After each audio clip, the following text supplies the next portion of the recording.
Important formulas देखते हैं। Government budget, balance of payment और बैंकिंग में कुछ फॉर्मुलाज हैं तो उनको एक ही शॉर्ट के अंदर फटाफट से देखते हैं। तो चलिए सबसे पहले है ट्रेड डेफिसिट। इसका फॉर्मूला होगा value of import minus value of export. वैसे बैलेंस ऑफ ट्रेड का फॉर्मूला होगा एक्सपोर्ट माइनस इंपोर्ट, लेकिन अगर ट्रेड डेफिसिट पूछा है तो इंपोर्ट आगे आ जाएगा और एक्सपोर्ट पीछे चला जाएगा। रेवेन्यू डेफिसिट का फॉर्मूला होता है revenue expenditure minus revenue receipt. Physical deficit के अकॉर्डिंग टू द क्वेश्चन आपके पास अलग अलग फॉर्मुलेज हो सकते हैं। सबसे पहला है total expenditure minus total receipt, लेकिन जब आप टोटल रिसिप्ट लेंगे तो रेवेन्यू रिसिप्ट भी सारे लेंगे, कैपिटल रिसिप्ट भी सारे लेंगे, लेकिन बोरोइंग्स नहीं लेंगे, ठीक है, एक्सक्लूडिंग बोरोइंग्स। या फिर फॉर्मुला हो सकता है रेवेन्यू डेफिसिट जो कि आपने यहां निकाला plus capital expenditure minus capital receipt. Same जब हम कैपिटल रिसिप्ट लेंगे तो बोरोइंग्स नहीं लेंगे। तीसरा फॉर्मूला हो सकता है revenue deficit plus capital expenditure.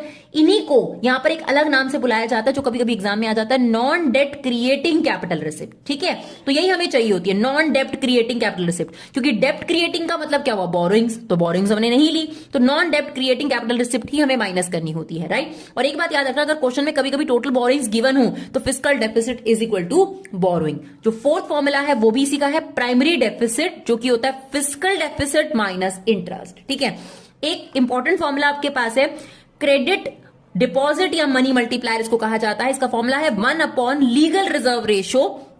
Legal reserve ratio में आपके पास सीआरआर और एसएलआर आता है, तो अगर यहां पे सीआरआर दिया तो सीआरआर भी यूज कर सकते हैं, या फिर total deposit upon initial deposit. इसी के साथ कंपैरिजन में याद रखो इन्वेस्टमेंट मल्टीप्लायर का फॉर्मूला होता है delta Y upon delta I, या फिर 1 अपॉन एमपीएस या 1 अपॉन 1 माइनस एमपीसी।